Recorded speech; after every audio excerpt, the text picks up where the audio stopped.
Donc on descend sur Paris, dans les banlieues. T'as que des Renois balèzes comme ça qui te regardent dès la pesée, qui font du shadow, qui font des trucs. T'as l'impression que les mecs sont partis depuis 30 ans.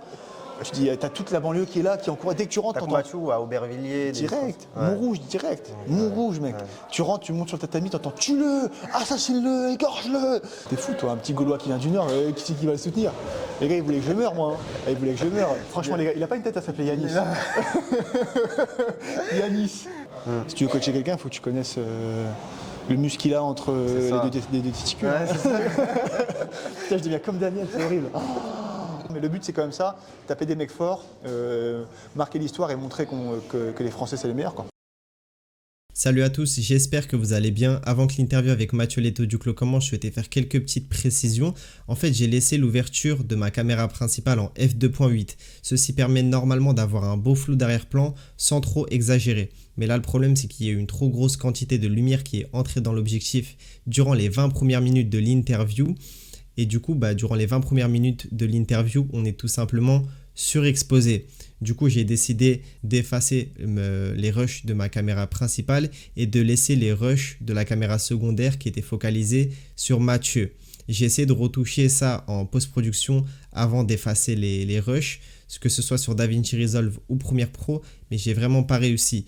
S'il y en a qui s'y connaissent en colorimétrie, n'hésitez pas à nous contacter sur contactleparcours@gmail.com pour les futures interviews si ça se passe mal. Et en plus de ça, vu que j'avais réglé la caméra en automatique, les ISO minimum étaient à 400 et ne pouvaient pas descendre en dessous de 400. J'ai réglé ça ensuite pour régler le minimum à 200, mais du coup vu que l'interview était déjà faite, c'était mort. Bref, en tout cas j'espère que vous allez kiffer l'interview. Franchement, nous on a bien rigolé. Donc si c'est le cas, n'hésitez pas comme d'habitude à liker, commenter, partager, également vous abonner si ça n'est pas déjà fait. Et nous on se dit à la prochaine pour d'autres vidéos sur le parcours. Avant que la vidéo commence, on souhaitait vous parler de notre partenaire Chaination. Chaination est une marque française qui propose une large gamme de bijoux, que ce soit des bagues, des bracelets et des chaînes aussi bien pour les hommes que pour les femmes. Ils ont aussi lancé récemment leur collection de bijoux pour sneakers et tu pourras forcément t'y retrouver puisqu'il y a des pièces discrètes comme des pièces beaucoup plus drip que pourraient porter des combattants comme Israel Adesanya, Sean O'Malley ou encore Tyron Woodley. Si t'es plutôt fan de rap, sache que tu peux créer tes bijoux sur mesure et c'est ce qui s'est passé pour Gradure, Green Montana, 13 Block ou encore Hornet La Frappe. On tient à préciser que leurs produits sont de très grande qualité et surtout garantis à vie. Leur service client est aussi irréprochable, noté 4,7 sur 5 sur Trustpilot avec plus de 1800 avis. La livraison est gratuite et tes produits arriveront entre 2 et 3 jours. Si tu habites en dehors de la France, pas de souci puisqu'ils livrent aussi à l'international. Donc si tu souhaites faire un cadeau à tes proches ou à toi-même, franchement n'hésite pas, on te laisse le lien de leur site internet en description. Bonjour à toutes et à tous, comme vous pouvez le voir, enfin nous faisons cette interview avec Mathieu Leto du Clos. Il était temps, parce que pour ceux qui ne le savent pas, on s'était croisés il y a de ça 1 an et demi, voire 2 ans. Dans le métro. Ouais, dans le métro, dans le tram même, juste avant qu'on prenne le métro, je sais pas si tu te souviens, c'était vers Rungis. Je sais plus, j'en ai pris des coups depuis. Ouais. J'ai un petit peu oublié. Du coup, pour ceux qui ne le savent pas, on s'était croisés. Moi, je sortais du MMA Factory. Je venais de faire une interview et je l'ai croisé dans le tramway. Bon, je pense que les gens s'en foutent, hein, mais au moins, on dit storytelling. Et après, on a pris le métro ensemble. On a fait plus d'1 heure de route, je crois, ensemble. On a parlé de tout et de rien. Il y avait un ami à toi, je sais plus c'était qui. Je sais plus, un petit Asiate, non? Ouais, je crois que c'est ça, c'est bon. ça. C'est ça. Et du coup, après, on s'est recroisés après la res pour dire qu'on devait faire cette interview. Ça fait un moment qu'on doit la faire. Donc là, on est à Bayonne pour le camp de Benoît Saint-Denis et également Greg MMA qui combat bientôt. Et toi aussi. Du coup, Mathieu, tu combats bientôt. Je crois que c'est le 10 février. On est beaucoup à combattre là. Pour la ceinture de l'Hexagone. Donc pour ceux qui ne connaissent pas Mathieu, je vais tout simplement te présenter. Donc tu as 28 ans. Tu es combattant de MMA dans l'organisation Hexagone. Tu possèdes un palmarès de 5 victoires pour 2 défaites, mais tu as beaucoup plus de combats que ça. Tu as notamment, je crois, 15 victoires pour 3 défaites en amateur. T'as les bons chiffres, t'as vu les chiffres là-haut? Et en parallèle de ça, tu es connu notamment pour arbitrer les combats chez YFC, donc les combats de Ibra TV qui diffuse sur sa chaîne YouTube. Là, tu combats, comme tu l'as dit, le 10 février à l'Hexagone. Tu devais combattre Laïd Zeroni, je crois, mais finalement, tu affrontes Alex Fondé. Donc, avant de débuter, avant de parler de ton actualité, tout simplement, tu sais, sur la chaîne, la tradition, c'est de de parler de l'enfance, de refaire tout le parcours, on va dire. Donc toi, où est-ce que tu es né et où est-ce que tu as grandi tout simplement, Mathieu? Alors je suis né à Arras, dans le nord de la France, tout là-haut, vraiment à l'extrême haut, pas l'extrême droite, hein, l'extrême haut. Putain, ça commence bien, tiens, censuré direct. Extrême haut de la France, dans les Hauts-de-France. J'ai grandi là-bas, j'ai passé toute mon enfance là-bas dans une petite ville un petit village à côté d'Arras. Et voilà, enfance tranquille, parents excellents avec moi, RAS quoi, hein, franchement, RAS. J'ai pas fait sport de combat quand j'étais là-haut. Peut-être un tout. Si, pardon, jusqu'à ce que je dis, oh là là, je suis fatigué. C'est pris trop de coups dans la tête, on sort de l'entraînement là. Ah, c'était chaud là, tu m'as pris à vif, c'est pour ça. Et donc, si, j'ai commencé les sports de combat là-haut, à 21 ans, mais avant, pas d'expérience particulière dans le sport de combat, sauf peut-être quelques semaines d'entraînement, j'avais testé, j'ai pas accroché. J'ai vraiment découvert le MMA autour de 21 ans, il me semble, là-bas dans le Nord. Puis voilà, après, on est parti sur les chapeaux de roue. C'était quoi tes passions à cette époque, avant que tu rencontres les sports de combat? Avant les sports de combat, c'était les jeux vidéo. J'étais fou de jeux vidéo. League of Legends. Je l'ai je l'ai saigné. Je l'avais saigné. T'avais quel âge à peu près à cette période? League of Legends, j'ai dû le faire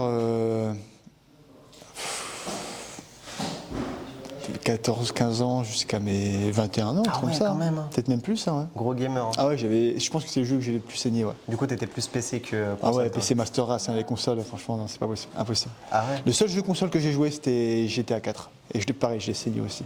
C'est vrai que tu mets pas mal de stories, toi. C'est une tuerie. GTA, c'est une tuerie. C'était quoi? C'était Nico Bellic, ouais, c'est ça? Nico Bellic. Ouais, Nico Bellic, c'est en fait le 4, c'est mon favori, c'est mon volet favori. Je les ai tous testés, hein. Même les vieux, je crois que j'avais joué à GTA 2, j'ai joué à GTA 3, j'ai joué à GTA 4, GTA 5. Franchement, le meilleur pour moi, c'est GTA 4. Je te comprends. Je vais pas dire que je te rejoins sur ça, parce que moi, c'est discuté. Mon préféré, en vrai, je vais dire, j'ai joué à GTA 4 quand même, hein. Mais en fait, j'ai tellement saigné le dernier, le 5. Ah, le 5. Ouais, même San Andreas, j'ai aimé, mais quand tu rejoues en vrai, je pense que t'es trop jeune pour ça. T'as quel âge déjà? En vrai, j'ai commencé sur GTA 3. Hein. Ah, bah t'es pas si jeune. En fait, j'ai 22 ans, mais j'ai commencé sur. Mais j'ai commencé sur PlayStation 2, moi. Sur PlayStation 2 avec Vice City, San Andreas, sur PSP aussi, Liberty City Story, Vice City Story. Enfin, j'ai fait beaucoup de GTA, tu vois. Mais en fait, je veux dire que celui que j'ai le plus saigné, c'est le 5, tu vois, avec le online. Ils ont rajouté énormément de choses. Il y avait tellement de contenu et tout, tu peux vraiment jouer longtemps. C'est ça. C'est celui qui a le mieux vieilli, on va dire, parce que c'est le plus récent, tout simplement. Ouais, enfin, maintenant, tu te connectes, t'as des voitures volantes partout qui t'envoient des missiles. Franchement, moi, j'ai lâché. J'avoue, c'est chiant. Ça m'a cassé les couilles, c'est moi. À chaque fois, ouais. C'est ça. Donc, j'ai un peu lâché. Pour parler d'autre chose que les jeux vidéo, donc est-ce que tu pourrais me parler de ta famille? Est-ce que tu as grandi avec tes frères et sœurs et quel est ton lien avec eux? Moi j'ai grandi, j'ai un frère, une sœur, des parents aimants. J'ai la chance d'avoir eu un foyer, une famille très soudée, très bien en fait en tout point. Franchement j'ai eu beaucoup de chance. Les parents ils m'ont inculqué des bonnes valeurs. Ils ont toujours été bons avec moi et c'est le minimum que je peux leur rendre, de leur donner un petit peu de crédit, de mettre un petit peu de gloire sur notre nom. Et donc voilà, ça fait plaisir. Et j'ai grandi avec mon frère et ma sœur qui sont pas du tout dans le sport de combat, rien à voir. Mon frère est dans la muscu à fond de balle, ma sœur elle est dans tout ce qui est esthétique et tout ça. C'est quoi, c'est tes petits frères? J'ai un grand frère et une petite sœur. Okay. Donc j'étais celui du milieu, le moins aimé, le foireux quoi. Moi je suis le petit dernier donc. C'est les saloperies, les petits derniers c'est les saloperies à chaque fois. Ça. Du coup, pour parler de ton enfance, il y a la scolarité qui est une grosse partie de l'enfance, on le sait, hein, on passe majoritairement notre temps à l'école quand on est petit. Toi, est-ce que tu étais un enfant plutôt discipliné? Est-ce que tu avais des bonnes notes? Comment tu te comportais globalement, on va dire en primaire et après au collège, lycée, etc. J'ai toujours été un élève plutôt, on va dire, moyen, tu vois, j'oscillais autour de 11-12, donc je me contentais vraiment de faire le minimum pour passer à chaque fois. J'avais pas envie de m'investir plus que ça dans les études, c'était pas quelque chose qui me passionnait vraiment énormément. Quand tu as eu les mêmes notes, que ce soit au collège, lycée? Quasiment toujours. Il y a seulement mes périodes de première terminale où là j'ai commencé à step up, où j'avais des bonnes notes. Je me souviens, j'avais eu au bac, j'avais eu genre 18 ou 17 comme ça. Ah ouais, t'as fait un bac quoi du coup? Un ES. Économique et social. Ouais, c'est ça. Pour moi, c'était le meilleur, hein, franchement, Ouais. le plus équilibré. tu vois. J'ai fait celui-là aussi. hein. Voilà. Et les meilleurs se rejoignent. Non, mais j'ai pris ça parce que c'était En fait, je savais pas ce que je voulais C'était faire. entre les deux, ouais. Ouais, je savais pas ce que je voulais faire. Pour moi, les L, c'était trop. Bah, ça servait à rien, on va pas se mentir. L, ça servait à rien. Et S, c'était trop scientifique. Je voulais pas être scientifique pour moi. Ouais. Je me suis dit, vas-y, je prends S, c'est le milieu. C'est les normaux, tu vois. T'as eu 18 bac. Et 17 ou 18, je crois que j'ai eu. Incroyable. J'avais eu quoi par contre j'avais eu. Il y a un autre truc où j'avais eu 2. Tu vois, il y a vraiment des Maths. Non, maths, j'avais eu 18. Maths, j'avais 18. Ah ouais, quand même. 17 ou 18. C'est quelqu'un, hein, c'est comme quoi les combattants de MMA. Non, mais il y avait. Ça Après, va bon, quand c'est le même. bac et il y avait. C'était juste le prof que j'avais trop bien. En fait. Tu vois, j'avais toujours eu des notes de merde en maths, j'aimais pas les maths. Vraiment, je détestais ça. En algorithmie, j'avais eu 2, je crois. Bah, c'est là que j'avais eu tout.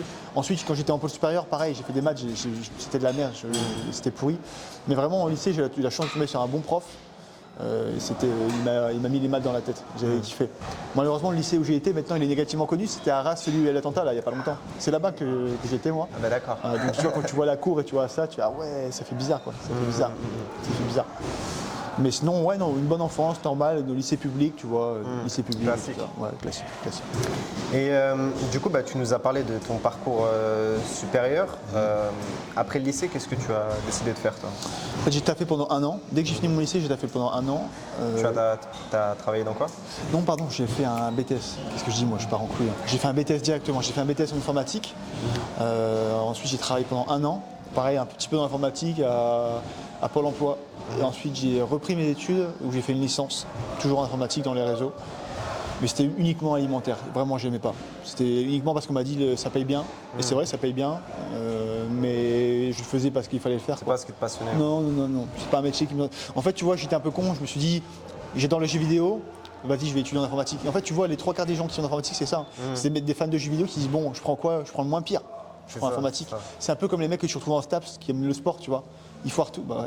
Les mecs, Ils foirent tout. non, mais en Ils STAPS, parlent mal des STAPS, c'est en vrai. STAPS, il me semble que tu as genre 91% d'échecs à la première année. un truc Bah, comme ça. en fait, c'est 91% d'échecs parce que justement, il y a des personnes comme moi qui partent après la première année. En fait, c'est pas vraiment de l'échec, tu vois. Parce qu'en soi, moi, personnellement, bah, je m'exprime pour les STAPsiens, j'avais eu, je crois, 9,5 à la fin de l'année, tu vois. Donc, il me restait juste à passer les rattrapages et valider mon année. Sauf qu'à la base, moi, je voulais pas du tout faire STAPS, je voulais faire des études de journalisme. Ah ouais, rien à voir. Du coup, en fait, post-bac, j'ai pas eu le choix. J'avais, je crois, BTS communication comme choix, STAPS, et c'est tout. Du coup, j'ai Ouais, tu prends ce qui passe, quoi, en fait. C'est ça, vu que j'aimais le sport, je me Ce suis que j'ai dit, dit alors, les STAPsiens, ils prennent tout. Ils prennent ce qui passe, quoi. Ils prennent ce qui En vrai, passe. c'est compliqué STAPS, hein. C'est très Et justement, très c'est pour dur. ça que tu as beaucoup d'échecs, parce qu'en fait, les gens, ils disent sport, ils s'imaginent qu'ils vont faire du sport, alors qu'en fait, tu étudies surtout les aspects. L'anatomie, la physiologie, C'est psychologie. super intéressant pour quelqu'un qui a envie de travailler comme ça, mais quelqu'un qui aime juste faire du sport, c'est pas un C'est STAPS, il sûr, faut. mais je crois que c'est même équivalent à une première année de PACES, je crois, médecine, tu Bon, vois. alors là, Parce que nous, en tout cas, c'était vraiment très poussé niveau anatomie. On étudiait même les ligaments, les noms des C'est tendons. vrai, c'est normal. Si tu la connais de ton corps, hein, c'est le principe. sûr. Si tu veux coacher quelqu'un, il faut que tu connaisses le muscle qu'il a entre les ça. deux testicules. Ouais, c'est ça. Putain, je deviens comme Daniel, c'est horrible. Horrible. C'est ça qui fait ton charme. Ah, c'est c'est ça qui- horrible. c'est pour ça que les gens ils t'aiment bien. Pas tout ça. Et du coup, comme tu as dit, tu as fait des petits boulots avant de commencer le MMA. Un seul, je travaille à Pôle emploi en informatique, tu vois, j'ai des Ouais. vieux qui se maîtrisaient pas l'informatique, je leur faisais leur CV, leur démotivation, des trucs comme ça, tu vois. Ok. Truc sympa, c'était cool, t'aides les gens, tu vois un peu les profils des gens. Ça m'a permis un peu de développer le social, de voir, de commencer à analyser les gens, tu vois, c'est de savoir, de connaître la personnalité des gens, juste d'être, mettre un pied dans le monde du travail, tu vois, vraiment d'être confronté vraiment aux gens qui veulent travailler, ou aux gens qui sont depuis longtemps dans le travail, et sans pour autant être trop prise de tête, pas trop de responsabilité, tu vois, c'est bien pour commencer ça. Ça, tu es au contact des gens, c'est parfait. Je suis d'accord avec toi.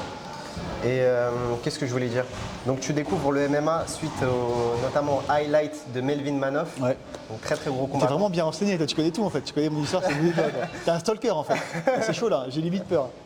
Non mais je me renseigne avant de faire les vidéos. raison, c'était Mais d'ailleurs ça. en plus c'était une interview à l'époque que j'avais vue de toi. Je crois que je t'avais découvert même comme ça avant.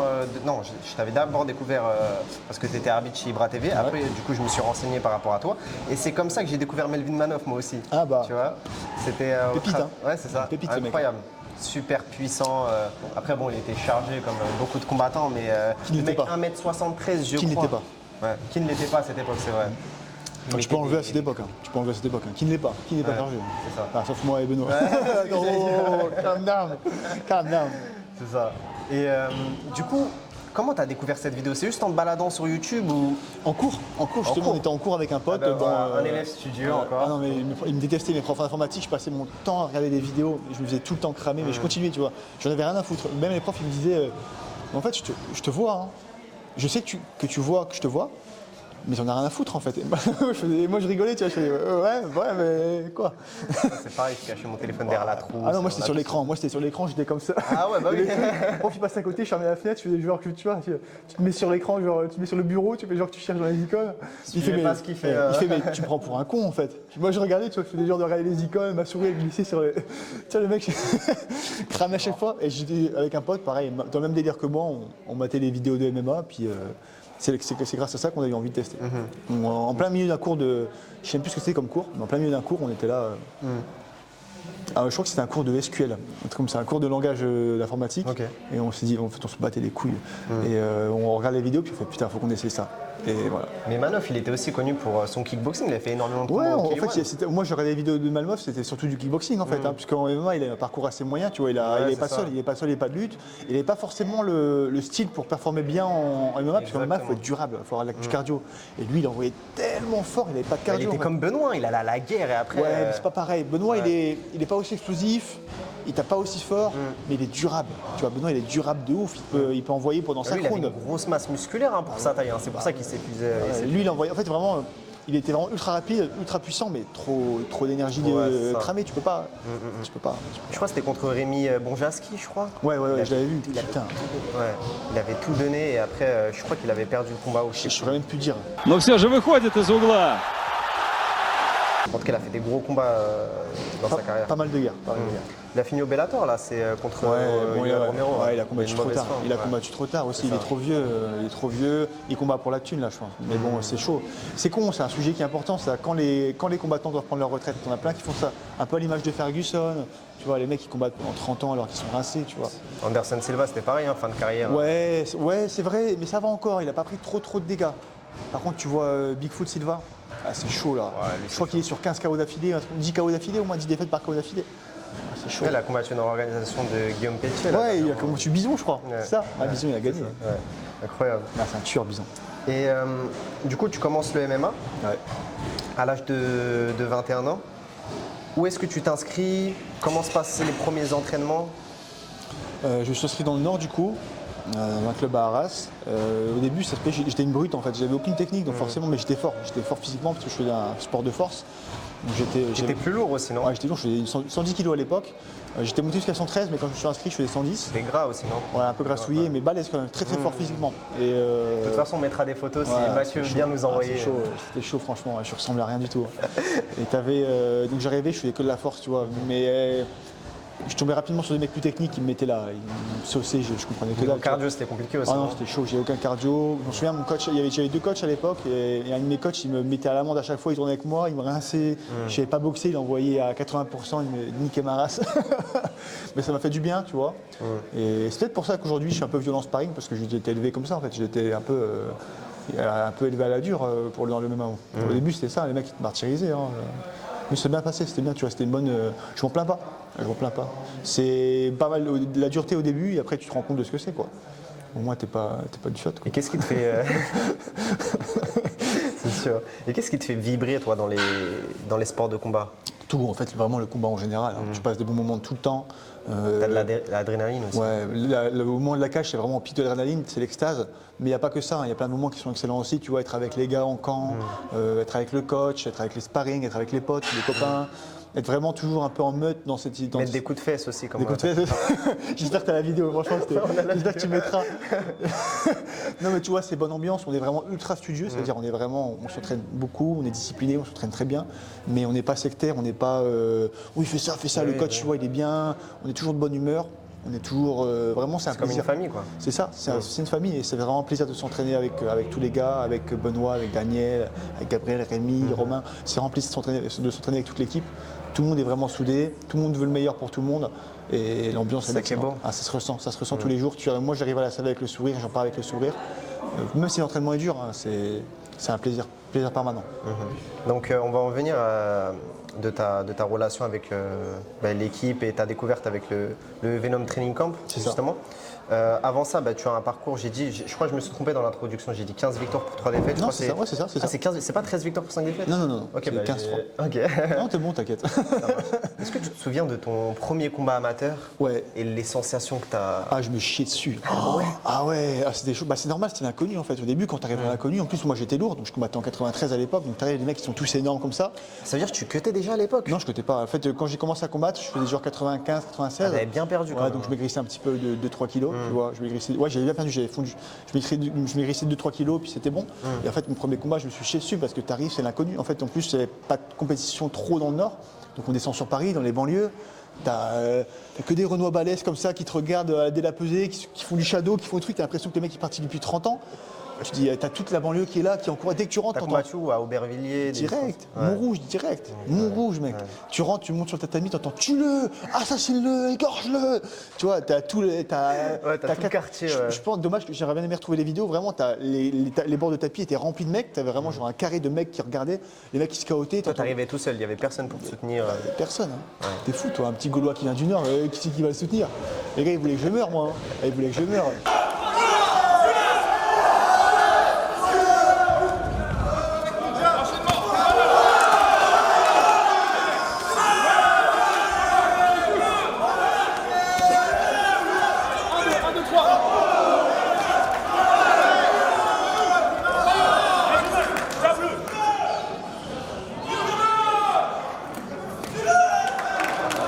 Laisse tomber.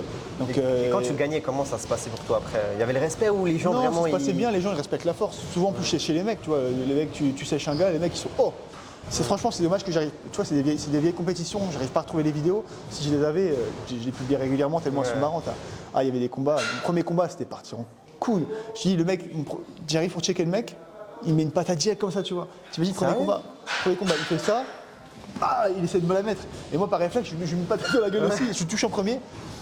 Son casque qui s'envole, après on commence à se taper dessus. Oui, parce qu'il y avait les casques. Ouais, il y avait les casques. Juste avant le combat, son coach il vient voir, il fait écoute, on s'arrange, on met pas les casques et tout. Je fais, bah non, c'est mon premier combat et tout. Mon coach il arrive, il fait non, il met le casque. C'est le premier Pancras, combat. là, ouais, Pancras à l'ancienne, Pancras, mais n'importe quoi, tu vois. Au final, le mec, je l'ai endormi, il a fini sur le tatami avec la tête comme ça. Vraiment, il était endormi, je m'en souviens, j'avais mis, je recule, je mets crochet, une sorte d'overhand qui touche en plein menton, il est tombé complètement Et inconscient. t'as des nouvelles de lui, tu sais? Non, pas du tout. Franchement, pas du tout. C'est des combattants qui n'ont pas percé plus tard? Non, je pense pas. Mais je l'avais séché en 1 ou 2 minutes et vraiment je l'avais endormi et c'était Incroyable. karma hein, parce que bon il avait fait de la merde. Hein. Il m'a fait 2 fois pendant le round. Au premier round il me fait ça. Et pareil au milieu du premier round il y avait un moment de séparation. Je l'ai checké, il m'a essayé de m'en remettre une quand même, tu vois, donc c'était vraiment un rat. ouais, vraiment. Après je pense qu'en fait c'est chier dessus aussi. On se chie tous dessus en fait, on va pas se mentir. Hein. Les premiers combats tout le monde se chie dessus. T'es pas habitué, tu sais pas à quoi t'attendre. Je pense qu'il avait peur aussi. Moi j'avais peur, il avait peur et puis on se bagarrait. Hein. Peu importe le physique, les mecs ils ont peur. Hein. C'est sûr. Normal. Hein. T'as rencontré des grands noms, toi, durant ton parcours en amateur? Ouais, Damien Loscoremi. Je sais pas si. Si, tu vois, un grand crâne rasé en poids lourd, Ok. combattait à l'Hexagone, champion du Naga et tout, à bon ouais. niveau. En fait, il a pas mal de combats. Moi, je l'ai rencontré, je faisais du MMA depuis 4 ou 5 mois, je ne savais même pas ce que c'était le sol, je ne savais même pas ce que c'était la lutte. Et lui, il avait plus de 50 combats JJB.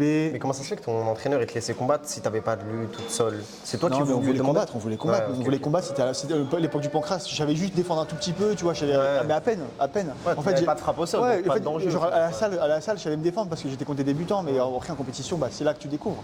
Tu vois ton niveau. Et là, j'étais tombé sur Damien qui avait plus de 50 combats de JJB, champion du Naga, niveau ceinture noire, tu vois. Ah, il m'a attrapé, il m'a soumis direct. En plus, il a vu que j'ai essayé chez le mec, il m'a dit j'ai vu que t'avais KO tête gars directement, j'ai même pas testé. C'était quoi? C'était un tournoi du coup? C'était Ouais, le même jour? les tournois de Montrouge. Incroyable ça. Ouais, c'était bien ça. Moi, j'adore ce format-là. Comme au Pride quoi. Ah ouais, j'adore ça. Ah, si je peux combattre 30 fois dans la même journée, moi j'y vais. Ah, franchement, c'est trop bien. Ah ouais, ouais. Après ça dépend comment tu finis après le premier combat. Ouais, tu c'est vois. ça, c'est toujours ça, il faut être intelligent en fait. Il n'y a pas que l'aspect combat, il y a vraiment, tu dois penser à tout. Moi j'aime bien ce format-là. J'adore ça. Je trouve que c'est le plus marrant. Donc c'est après, après ton gros bilan en amateur, 15 victoires pour 3 défaites, on le rappelle. C'est à ce moment-là que tu décides de partir à Paris et de rencontrer, de participer, je crois que c'était pas un tournoi, mais c'était des sélections pour le Venom Training Non, Camp, moi j'ai c'est pas ça fait les sélections. Ah, t'as pas fait non, les non, moi je suis sélections arrivé trop tard. En fait, les sélections, il n'y a que Benoît et Jorik qui ont été sélectionnés, mais moi je suis arrivé après. Je suis arrivé quand même quelques mois après. Romain aussi, il est arrivé après lui. Ouais, Romain est largement après. Romain, il est arrivé encore récemment. Enfin, récemment, il est arrivé, je crois qu'il y a 1 an et demi, 2 ans, un truc comme ça. Il y a 2 ans peut-être. Moi, je suis arrivé il y a 5 ans, mais après les sélections. Tu vois, et moi, j'ai fait aucune sélection. Je suis arrivé à un cours amateur. J'ai boxé. Daniel, il a vu que j'avais boxé. Il a dit ça dit, je veux venir ce soir au cours pro. Je suis ouais, vas-y, c'est parti. Et bon, voilà, on enchaîne. Aujourd'hui. C'est pour ça que tu as décidé de partir du Nord pour aller à Paris? Ouais, j'étais parti. Juste pour ça? Ouais, j'étais parti. J'ai rien dit en fait. Je suis arrivé dans la salle, j'ai rien dit. Je suis pas arrivé en disant ouais, j'aimerais bien faire coacher par le coach. Est-ce que tu penses que c'est possible? Je suis arrivé, j'ai pris ma valise, j'ai rien demandé à personne. J'étais dans la salle, je fais ok, la salle elle est bien. Je regarde, je vois qu'il y avait un bon coach là-bas avec du niveau. Je fais ok, le niveau il est pas mal. Tu connaissais un peu Daniel? Non, rien, j'ai rien envoyé. Je n'ai rien fait du tout. Je suis arrivé, j'ai pris ma valise. J'ai pris ma caisse. T'as dit je vais tenter ma chance. J'ai dit c'est parti. Ouais. J'ai pris ma valise, j'ai pris ma caisse, je me suis dit c'est bon, c'est parti. J'avais été faire un repérage pour trouver des logements et tout. Je trouve un logement, je fais ok, c'est bon. Maintenant j'habite à Paris. Et je suis allé à ça, je connaissais personne à Paris. Je n'ai jamais été à Paris de ma vie, jamais été dans des grosses villes comme ça de ma vie. J'ai juste pris mon sac, j'ai dit c'est bon, là j'ai envie de faire quelque chose de ma vie. Et puis ça me plaît pas ce que je fais actuellement, donc on va faire ce qu'on peut. Et à cette époque, comment tu payais ton loyer? Tu travaillais toujours à Pôle emploi à ce moment-là? En fait, j'avais gardé l'argent de Pôle emploi que j'avais gagné quand je travaillais à Pôle emploi. Et en plus de ça, mes études, j'ai fait en alternance, tu sais. Donc tu avais un petit salaire qui tombait, c'était pas énorme, c'était 800 balles, il me semble, un truc comme ça. C'est pas quelque chose. D'ailleurs, s'il y a des gens qui veulent me prendre en alternance, moi aussi je cherche une alternance actuellement. Prenez-le. Et j'avais fait une alternance, du coup, je prenais un petit peu de thunes et j'ai tout gardé, j'ai tout mis de côté pour ensuite partir à Paris. Tu vois, donc je savais que j'allais chercher un logement pas cher, tu vois, un truc, je sais pas, 500 balles, coloc, tu vois, les trucs vraiment pas chers. Ouais, peu importe, Le de minimum, dormir il fallait que ce soit le minimum, tu vois, j'ai pas beaucoup de thunes. Et après, c'est parti. En plus, je crois que j'avais même pas encore 25 ans, donc pas de RSA, tu vois. T'étais jeune. Ouais, il me semble que je sais plus. Ouais, c'est ça, j'avais pas de Enfin, t'es RSA. toujours jeune, et je dis ça. Ouais, mais j'étais vraiment très jeune, donc j'avais pas de RSA. C'était vraiment, j'ai fait avec mes économies en fait. Au début, j'ai fait avec mes économies. Je voyais mon compte qui fondait, je faisais ah ouais, c'est chaud, mais bon, t'as pas le choix. Hein. T'as pas le choix, tu fais avec ce que tu peux. Hein. Je pouvais pas acheter ce que je voulais en bouffe, je devais faire attention, je mangeais, je peux pas dire tout ce que je faisais, mais je faisais des trucs, il fallait se démerder quoi. C'était la bonne franquette quoi. Non, je comprends totalement. Donc voilà. Et après, au fur et à mesure, ça va. L'argent rentre un petit peu, j'ai la chance d'avoir des tradés et tout, donc ça va. Franchement. Du coup, tu arrives au Venom Training Camp. Ouais. C'est qui les personnes que tu as croisées en tout premier là-bas? Les premiers, c'était Benoît, Daniel, Jorik, hein, les trois là. Hein. Classique. Ouais, les trois là. Benoît, je l'ai croisé le deuxième jour, pas le premier. Les premiers que j'ai croisé, c'était Daniel au cours amateur. Ensuite, j'ai croisé Jorik au cours pro. Il m'avait niqué la côte, je m'en souviens. Il m'avait éclaté les abdos. Et ensuite, j'ai vu Benoît. Okay. Quelles ont été tes premières impressions au Venom Training Camp? Daniel, franchement, c'était impressionnant parce que je te dis ça, c'est marrant, qu'il était tellement accessible, tellement ouvert, tellement fun. Tu n'avais pas l'impression que c'était un coach ultra haut niveau en fait. Hein. Tu as l'impression que c'était un coach loisir, tu vois, limite, tellement il était fun. Et en fait, non, ultra professionnel. Jorik, une brutasse. Et Benoît, une brute. Au début, je le trouvais fermé, tu vois, parce que Benoît, quand tu connais pas, tu vois. Ouais, c'est ça, t'as peur d'aller chaud. lui parler. Tu vois, il est comme ça. Moi, c'était la même chose avant. C'était chaud. J'ai pas trop voulu le déranger durant la. La première fois, donc je me suis dit, moi j'avais pareil, et puis après au final le courant est bien passé, tu vois, c'est tous des très bons gars. Et on s'est très vite très bien entendu, on a travaillé ensemble très longtemps et on travaille encore ensemble. Voilà. D'ailleurs, toi, qu'est-ce que tu penses aujourd'hui de Benoît? On en a déjà parlé, notamment lors de notre podcast, mais là, aujourd'hui, il va affronter Dustin Poirier. Quelles sont tes impressions par rapport à ça et comment tu jugerais de son ascension aussi rapidement? Déjà, c'est une énorme surprise. Hein. On ne pensait pas que Dustin allait accepter le combat. Enfin, C'est sûr, il a rien à gagner. Exactement, c'est pas un combat qui est intéressant pour lui, parce que c'est quand même Benoît, c'est quand même un gros prospect. Si jamais il gagne, Dustin, ouais, il a gagné, mais s'il perd, par contre, il a beaucoup à perdre. Donc c'est un combat qui est vraiment un gros challenge pour lui, et c'est aussi un challenge pour Benoît dans le sens où c'est le mec le plus dur qui va taper. Hein. Là, on tombe vraiment sur un mec qui est clair. Hein. Ah, il est complet. Hein. Lutte, sol, striking, il est bon partout. Donc ça va être vraiment le plus gros challenge de Benoît. Maintenant, Benoît, ça fait Perpète qui demande des gars super forts. C'est Perpète qui demande Arman, c'est Perpète qui demande Makachev. Il demande toujours les plus durs, donc c'est très bien qu'il y accède comme ça. Et en fait, tu vois qu'à chaque fois qu'il prend un mec plus dur, Benoît, il évolue de ouf. Donc je ne serais pas surpris de le voir encore évoluer sur Dustin et puis qu'il le massacre. Hein. Après, un combat, c'est un combat. Dustin, il est dur. Hein. On ne peut jamais prédire la victoire, mais franchement, Benoît, il peut, dans ma tête, il bat tout le monde. Hein. Il peut battre tout le monde. Il a les armes pour battre tout le monde. Il a l'entourage pour battre tout le monde, puisque Daniel, c'est un génie de la stratégie. Donc franchement, il a toutes les armes pour battre Poirier. À cette époque, toi, quand tu l'as rencontré, est-ce que tu pensais qu'il aurait eu cette ascension aussi rapide? Je pensais pas que ce serait aussi rapide. Je savais qu'il allait monter, hein. Mais on peut jamais prévoir à l'avance. Hein. Tu peux jamais prévoir à l'avance, sinon ce serait trop facile. T'as des mecs, t'as l'impression qu'ils ont un potentiel de malade, et en fait ils vont nulle part parce que pour X raisons. T'as des mecs qui n'ont pas de potentiel, mais ils se développent de ouf et puis ils vont super loin. Pareil pour X raisons. Tu vois Strickland au début, tu n'aurais jamais pensé qu'il allait monter aussi haut niveau. Il est comme ça. Tu dis, est-ce que tu pensais qu'il allait taper à Adesanya et tout ça? Personne ne pouvait penser ça. T'as des mecs qui sont comme ça. Et Benoît, il avait quand même quelque chose de particulier dans le sens où c'était je dis toujours, genre, il était brut, tu vois, c'était genre un minerai brut qui était de valeur mais qui était brut. Une fois que tu le raffines, que tu travailles, il prend de la valeur très très très très vite. Et c'est ce qui s'est passé en fait. Il avait une bonne base, il avait un bon aspect brut. Et une fois qu'il est raffiné, là, c'est chaud. Non seulement il est dur au mal, mais il est intelligent, il travaille bien, il est stratégique. C'est un cauchemar à combattre, hein, Benoît. C'est à quel moment que tu rencontres Ibra et comment tu deviens l'arbitre de YFC qu'on connaît tous? Ça s'est fait dès le début de mon arrivée à Venom en fait. Tu l'as croisé, Ibra, quelques mois après, un mois ou deux après, on s'est croisé à la salle avec Daniel. Il organisait un cours. On voit pas mon pied là, hein? Non, ça va. On organisait un cours avec Daniel et il y a Ibra qui est venu, qui s'est greffé de manière tout à fait normale. Tu vois, il n'est pas arrivé en faisant du cinéma tout seul, il est juste arrivé comme un pratiquant normal. Déjà, ça m'a un petit peu choqué parce que les mecs qui sont connus, ils ont l'habitude à se faire mousser un petit peu. Il est arrivé normal, il a fait son cours normal, il n'a rien demandé de particulier. On s'est directement, le courant il est bien passé. Après, on s'est rentraîné quelques fois ensemble. Un soir, il m'envoie un petit message en disant qu'il cherche un arbitre parce qu'il n'en avait pas sur le moment. Boum, j'y vais. Je travaille un petit peu avec lui, la relation se développe. Aujourd'hui, c'est un ami, quoi. Franchement, c'est un ami. Est-ce qu'il y a un combat toi qui t'a marqué au YFC? Quand tu penses au YFC, à quel combat tu penses? Il y en a plusieurs. Hein. Le combat de Paul, il était bien. Parce qu'il avait fait du bon travail. Il avait fini au sol, c'est ça? Ouais, mais son premier combat déjà, parce qu'il était underdog entre guillemets. Le combat de Stéphane et Pierre aussi, c'était un combat qui était éclaté au sol, mais tellement c'était éclaté au sol, on s'est trop marré.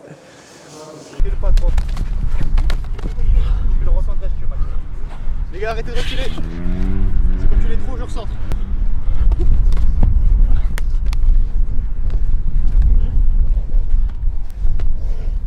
Et ensuite, il y en a d'autres, mais je ne saurais même plus dire. Tu as combattu toi aussi au YFC? Ouais, j'ai fait sur une version professionnelle. Sur une version professionnelle à YFC, j'ai fait un combat un peu pourri d'ailleurs. Franchement, il n'était pas terrible. J'étais raide comme un bâton, on aurait dit. Ah, c'était chaud. Mais j'ai gagné. Et ouais, c'était un bon combat. C'est pas comptabilisé sur ton. Si, c'est un combat pro, parce que c'était vraiment. Là, c'était l'organe professionnel. C'était pas juste le petit tournoi sur le terrain comme d'habitude, sur le synthé. C'était vraiment un vrai combat. Du coup, vu qu'on parle de ta carrière en professionnel, tu débutes au 100% fight si je ne me trompe pas? Ouais. Sur une défaite? Ouais. Comment ça. Ça fait mal ça. Hein. Ouais. Ça fait mal, c'était contre Issam. J'avais bien commencé le combat, pareil, j'avais réussi à le toucher assez bien.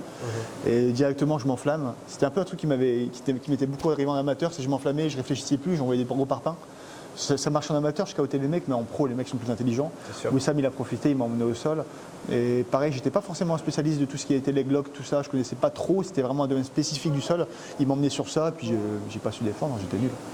Tu vois, une bonne leçon, parce que ça m'a directement remis les idées en place. Moi, j'arrivais en fait j'ai fait mes derniers combats d'amateur, je les avais gagnés en 30 secondes l'avant-dernier et 6 ou 8 secondes le dernier. Là, si on a les images, on n'hésitera pas. Je les ai même plus, je suis dégoûté. Un magnifique high kick dans la tête sur mon dernier combat, dès l'entrée, avec dans la tête. Et l'autre, je l'avais séché, je l'ai mis KO avec un crochet gauche en reculant. Incroyable. Ah ouais, franchement, magnifique. Magnifique les deux KO, mais je pense pas que j'ai les vidéos. En fait, c'est mon ancien coach qui les a. Et comme on est parti un peu en mauvais terme, tu vois, je peux pas récupérer les vidéos. C'est dommage. Et donc du coup je me pensais invincible, tu vois, et là j'arrive, boum, défaite directe.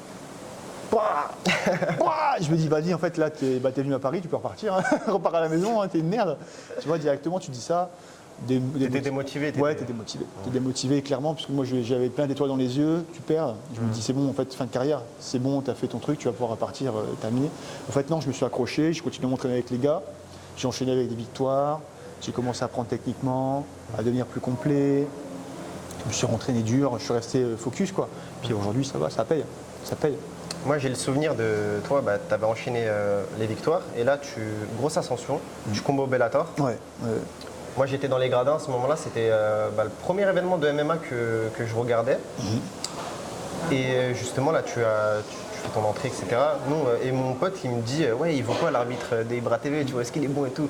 Je dis ouais ça va, j'ai vu ses combats et tout, il est créatif, etc. Il est bon. Et tu domines le gars. Ouais. Tu domines le gars et d'un coup, je sais pas, nous on était super loin. Bah, c'était là où tu étais après, justement. On était quand même assez loin. Et je sais pas ce qui se passe, tu te manges un coup, j'ai plus le souvenir du coup que c'était tu te horrible. manges. Un vieux jab direct qui était même pas, qui était pas très très propre, mais je l'ai pris en pleine gueule parce que j'ai trop pris la confiance. Ça aussi c'était une très bonne leçon, j'avais trop pris la confiance. C'est un combat où justement je menais, où je me sentais vraiment encore une fois invincible. Et boum, tu vois, le fait d'avoir gagné 2 fois, ça m'a mis en confiance.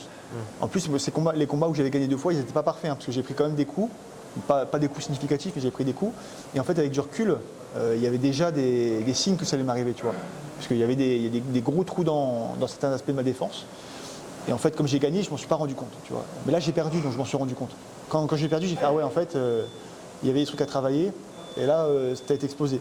C'est dommage que ça me soit arrivé au Bellator, parce que c'était une bonne organisation. Très bonne organisation. C'est con, c'était franchement sympa. Maintenant, ça m'a fait évoluer énormément de perdre. Et aujourd'hui, je travaille dans une organisation qui est, à mes yeux, tout aussi intéressante, même si elle n'est pas aussi mondiale. Tu vois. Ouais, au moins, c'est français. Et comme je suis un fan du Made in France, voilà quoi. Sûr. on va pas râler. Et avec les écoles MMA, donc je travaille et aujourd'hui j'enchaîne les victoires. Quoi. Ça se trouve, tu aurais fini au PFL du coup, vu que le Bellator a été racheté. C'est possible. Sinon, je serais contre Cédric Doumbé. Laisse tomber. Ça aurait été fou. Hein. Ah, laisse tomber. Mais bon, c'est dommage. Après, Ça tombe, ça aurait été moi, ça aurait été sur son matelas, ça aurait été écrit. Bonnie Mathieu. Putain, enculé. Tu combats du coup en 84 et en 84. 60. Non, pas je combats, 77. non, j'aurais. Tu que très trop en plus, Ouais, vu que t'es assez pourrais, grand. non, je pourrais, mais il faudrait faire un gros régime. Bah oui, c'est Tu vois, sûr. gros régime. Là, en plus, je vieillis, donc je prends du poids aussi. Ce serait compliqué, ce serait chiant. C'est possible, mais ce serait trop chiant. Vraiment, je suis un peu partisan, moi, de combattre à son poids naturel. Tout à fait d'accord avec toi. Malheureusement, c'est aujourd'hui quasiment impossible. Donc Il n'y a qu'au One FC, je crois Ouais. que c'est possible. Non, c'est des mythos. Ils font des tests d'hydratation. Non, c'est de la merde. Ah C'est de ouais la merde, c'est des mythos. Bah, je sais que Alexis Nicolas, il a combattu au One FC et justement, ils l'ont testé. Oui, mais ils juste avant. testent les étrangers, mais par contre les locaux ils sont pas testés. Quand tu vois comment il s'appelle là, un énorme Renoir, Alain Galani là, Ouais. tu vois, Ouais. tu penses qu'il est Oui. testé lui? Tu penses qu'il le teste lui ou quoi? C'est la sage, il est Arrête, massif, bah ouais, oui, non, le mec c'est- il a 50 ans, Ouais. ses épaules elles sont comme ça, il est pas testé. Il est pas testé, pareil tu regardes les athlètes asiatiques. Les mecs, ils sont chargés Ouais. comme des mules, ils ont des veines sous la moustache, ils ont des veines partout. Ils ont des veines, Sous la moustache. mais non, ils ont des veines sur toute Ouais, leur ouais. tête, ils ont des veines partout sur le corps, sur des endroits qui sont absolument. C'est vrai. T'as pas censé avoir de veines. Ils ont du cardio limité, ils tapent comme des brutes. Ils ont fait des cuttings de malades. Non, c'est pas vrai. Pour moi, il y a un souci dans leur contrôle. Peut-être qu'ils le font aux étrangers, effectivement, mais je doute de la performance de leur contrôle. Toi, t'as jamais eu cette attirance de vouloir prendre des produits, des choses comme ça? Non, tu peux pas. En fait, déjà, il y a plusieurs choses. Déjà, l'aspect croyance, l'aspect religion, puisqu'en fait, c'est de la triche. Tu peux pas tricher. Encore, tu vois, limite, tu mets pas la vie de quelqu'un en danger. Ok, tu vois, t'es coureur. Limite, on va dire, si tout le monde le fait, bah ouais, vas-y, en fait, c'est de la normalité. Maintenant, le problème, c'est que si tu te charges dans les sports de combat, en fait, tu mets la vie de quelqu'un en danger. Ça, on te le pardonne pas. Hein. Peut-être que dans la vie, on va te le pardonner, mais quand tu arriveras là-haut, on te le pardonnera pas. Toi, On t'es va- très croyant? Je suis très croyant. Je suis pas non plus dans l'extrême, genre les gens qui vont prier tout le temps, qui sont toujours, parce que souvent ces gens-là, c'est pas forcément les meilleurs croyants. J'ai vu beaucoup de gens qui passaient leur vie à l'église, à la mosquée, qui parlaient tout le temps de Dieu. En fait, tu les vois dans la vie de tous les jours, c'est des sombres merdes, tu vois. C'est vraiment des sombres merdes. Des gens qui sont vraiment au bas, de bas de l'humanité. l'échelle. Et en fait, ça n'a aucune valeur. Pour moi, c'est vraiment dans le comportement. Vraiment, être croyant, c'est vraiment être, comment dire, vivre au quotidien, essayer de faire le bien le maximum au quotidien. Et bien sûr, à côté, il y a quand même quelques trucs à respecter, quelques dogmes à respecter, mais c'est vraiment secondaire. C'est pas la priorité. Je comprends totalement ce que Ouais. tu dis. T'as des mecs qui arrivent, tu vois, avec leur, ils disent oui, je vais à la Mecque toute la semaine, je fais toutes mes prières. Ensuite, tu les vois dehors À la avec un mosquée, joint. pas à la Mecque. Après, ouais, laisse tomber. Ouais, mais- c'est- ça va, je suis pas chrétien, je suis pas musulman, moi, je connais rien. C'est à la Mecque toutes les semaines, ça fait du chemin quand même. Jamais, il y en a qui font de la thune. Ils vont à la mosquée toutes les semaines, ils font leurs prières. Tu les vois, sur l'entraînement, ils font leurs prières, puis après tu les vois avec un joint dans la bouche, complètement pété, en train de draguer des meufs, en train de casser les couilles aux gens, en train de jurer sur le Coran tous les jours. Et côté chrétien, c'est pareil, tu vois les prêtres qui ils sont et à côté il y a des pédophiles. Attends, tu vas pas me dire que t'es croyant alors que t'es pédophile. Tu vois, il y a des excès de tous les côtés. Malheureusement, dans la religion, il y a toujours eu ça. Et pour moi, c'est plus complexe que juste exécuter les ordres, exécuter les dogmes. C'est vraiment dans le comportement de tous les jours. Il y a beaucoup de gens qui veulent montrer qu'ils sont dans la religion. Exactement. Tu vois, alors qu'au final, ça reste personnel et un vrai religieux, il ne montre pas forcément. Je te rejoins tout à fait. Tu vois. Aujourd'hui, les croyants, il y a une citation qui me plaît énormément qui dit qu'il y a beaucoup de non-croyants qui sont plus proches de Dieu que de croyants. Parce qu'en fait, tu as des croyants qui font juste ce qu'il faut, ce qui est écrit dans la Bible, c'est-à-dire va prier, fais ça, Ils font la religion, quoi. Et à côté, c'est des saloperies. Tu vois, c'est des saloperies. J'ai déjà vu de mes propres yeux. Donc, parce que la religion, il ne faut pas simplement l'appliquer, il faut la comprendre. Il y en a qui l'appliquent sans forcément comprendre ce qu'il y a derrière. Et t'en as même qui appliquent la religion, en fait, qui appliquent. Il y a des gens qui ont dit ok, ma vision de la religion c'est ça, et il y a des gens qui vont appliquer la vision d'une personne, tu vois. C'est pas directement les premiers écrits, c'est directement ils vont suivre ça. Ouais, ou ils vont suivre. Alors je crois qu'il y a mon colis qui arrive, on va faire une petite pub, tiens.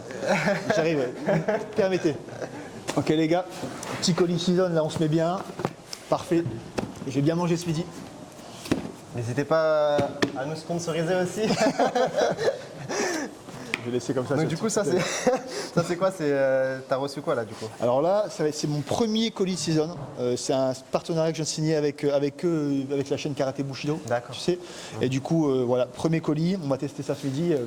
Mais vu les plats qu'ils m'ont promis là, ça va péter là, ça va être bon. Là.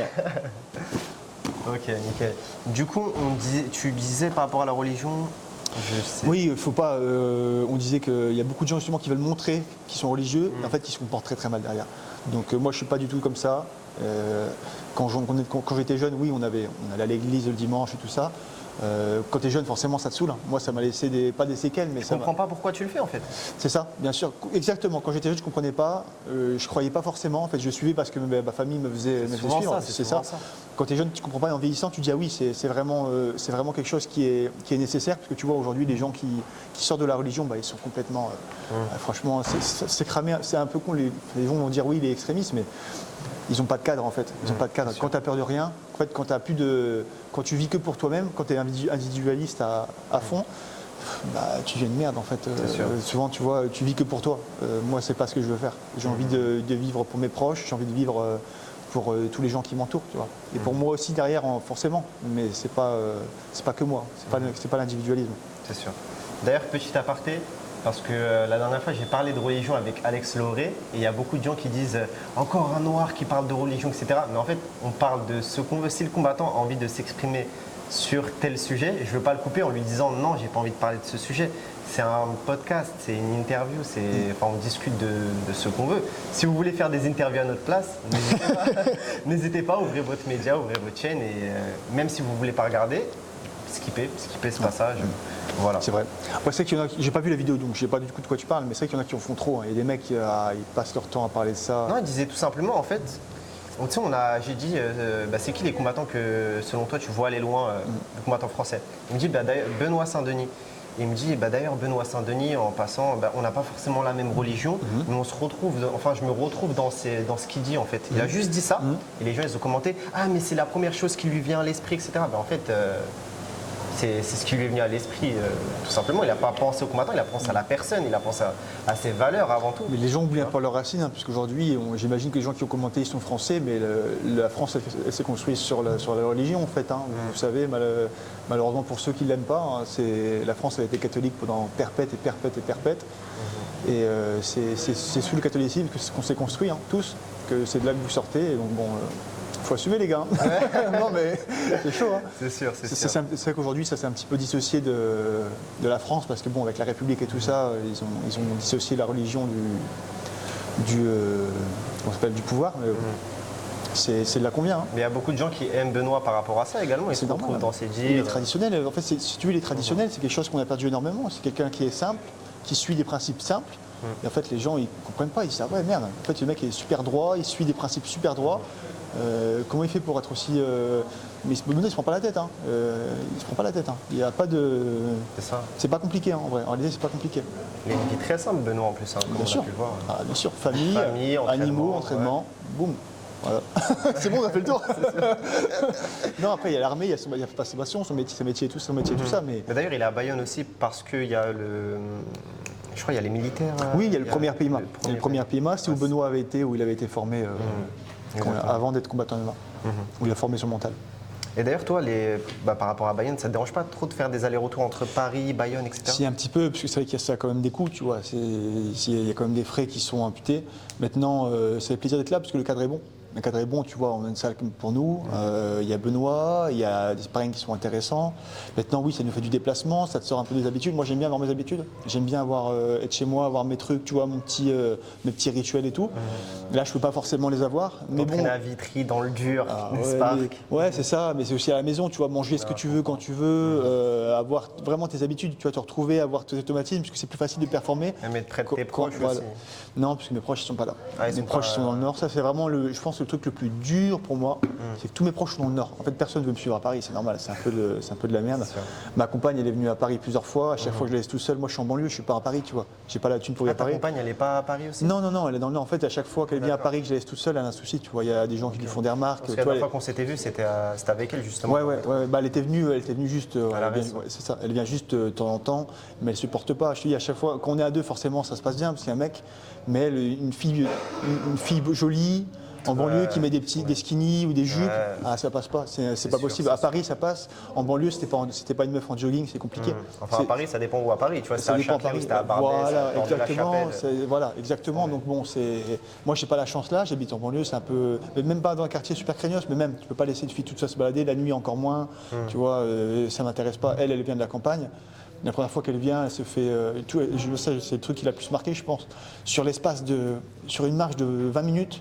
Elle a dû se faire harceler 4 fois, tu vois, verbalement 4 fois. C'est tombé. Tu vois, le même type de profil à chaque fois. Donc elle s'est fait des images dans la tête, tu vois. Et lui dire non, mais c'est pas vrai, écoute, c'est ça, faut c'est rester, ça. faut que tu comprennes. Trop tard, tu vois, le mal est fait, elle veut plus venir. Je peux la comprendre. Elle dit qu'elle veut plus venir ici, et moi je la comprends parfaitement, donc c'est moi qui essaie de venir régulièrement. D'ailleurs, ça me dégoûte ça quand je vois des commentaires. Ouais, on se demande c'est qui fait ça. Voilà. Et t'as beaucoup de gens qui font l'amalgame immigration et C'est ça. origine. Pas vrai, des dommage. gens ils vont associer. Si tu veux, en fait, le problème c'est qu'avec l'immigration, c'est une chance, c'est une qualité qu'a la France. Sauf qu'il faut que l'immigration soit contrôlée et réussie, tu vois. Il faut que ce soit vraiment une immigration de qualité. Et quand elle n'est pas contrôlée, bah, ça devient de la merde. Et du coup, forcément, les gens, ils ont des clichés derrière. Tu vois, quand tu fais venir vraiment de la merde tout le temps, quand tu acceptes la merde, bah, les gens ils vont associer directement immigration à mauvais. Alors En c'est plus, pas du tout vrai, hein. C'est c'est souvent ça faux. ce qu'il y a dans les médias. Tu vois, quand ils parlent de banlieue, ils parlent toujours des mauvais côtés plutôt que des bons côtés. C'est ça. c'est Moi, ça. depuis ma naissance, j'habite en banlieue et il y a des bonnes choses aussi C'est aux ça. banlieues. Ouais. Après, on va pas se mentir, on est des bonhommes. Nous, on n'est pas les premiers. Oui, c'est sûr. Tu vois, On n'est pas- ouais. exactement. On aime les arts martiaux, donc bon, on n'est pas les premières victimes. Par contre, une meuf toute seule, bon, voilà, c'est plus compliqué. Mais c'est vrai qu'il y a beaucoup de gens qui font l'amalgame immigration et couleur. Tu vois, mais bon, l'immigration, quand elle était de qualité, il n'y a pas de problème, hein. Moi, j'en fais partie, pas directement. Mais il n'y a pas de souci. J'ai plein de proches qui en font partie, Bah, d'ailleurs, aucun problème. les premiers immigrés, souvent, c'était les Maghrébins, tu vois, qui allaient construire les banlieues, etc. Alors ça, c'est un cliché. Non, c'est la vérité, parce que moi, mon grand-père, personnellement... T'avais les... Comment ça s'appelle? Oui, il y a eu les Polonais, Voilà, les Italiens... En fait, les premières vagues d'immigration, Oui, ça, je c'était sais. polonais, Italie, portugais. Non, mais quand je dis les premiers, tu m'as compris, Ouais. dans les Ensuite, années tu as 50. eu les premières vagues d'immigration maghrébine qui ont C'est été ça. extrêmement qualitatives, qui ont participé beaucoup justement à la Construction des reconstruction. banlieues, ouais. Mais c'était surtout les Portugais. En fait, on leur accorde pas assez de crédit. clichés. C'est vrai, hein, non, mais c'est vrai. C'était surtout les Portugais et les Italiens qui étaient sur les chantiers à l'époque. En réalité, ils représentaient une majeure partie sur les chantiers, après les Gaulois, parce qu'en fait, c'était les Français qui étaient le plus aussi sur les chantiers. Forcément. Moi, d'ailleurs, tu mon vois, grand-père, il est mort sur un chantier, c'est justement. c'est chaud. Je crois que c'était en banlieue, justement. C'est chaud. Mais ouais, du coup, il y a une bonne immigration, faut pas faire la Faut pas tout, exactement. Faut pas tout. C'est juste que à l'époque c'était contrôlé. Les gens voulaient devenir français. Les gens voulaient devenir français. Ils arrivaient en disant je veux m'intégrer, je veux devenir français. Exactement. Aujourd'hui, il y a beaucoup de gens qui veulent vivre comme chez eux en France, tu vois. Mais c'est parce que c'est mal fait. Il n'y a plus d'envie d'être français. Comment Après, tu vois, quand toute ta vie, tu vis d'une certaine manière, c'est compliqué de, Bien sûr, tu vois, de mais dans changer. ce cas-là, si tu veux pas changer, tu peux pas changer de pays. En fait, c'est un truc qui est indéniable. Je En vois ce que fait, tu veux tu peux pas. Si j'allais avec ma femme, par exemple, imagine aux Émirats, je peux pas dire, je vais vivre comme un Gaulois, je veux mon cochon, tu vois, je vais acheter mon cochon, je vais me faire des tartines de pâté, tu vois, Non, mais de des fois, sanglier. ouais. Tu peux pas vivre. Tu Après, dois t'as pas le t'habituer. choix, il n'y a pas de cochon là-bas. Ah ouais, voilà, exactement, C'est sûr, exactement. Et je vais pas chercher à en ramener, tu vois. Ouais. C'est comme ça, tu dois t'habituer, malheureusement. Et en fait, à l'époque, les gens justement voulaient ça. Et maintenant, il y en a beaucoup qui ne sont pas forcément dans ce cadre-là, qui veulent vraiment genre venir, vivre. Et c'est surtout que c'est mal fait, parce qu'il n'y a plus d'envie. Comment avoir envie quand on est mal représenté? Aujourd'hui, quand tu parles de français, moi je vois quoi? Je vois un petit mec avec un châle super. Quand tu vas à Paris, la première vision d'un immigré. Ah, Non, le béret c'est bien, abuse pas, surtout le béret basse, tu vas te faire niquer ta race si tu dis que c'est de la merde.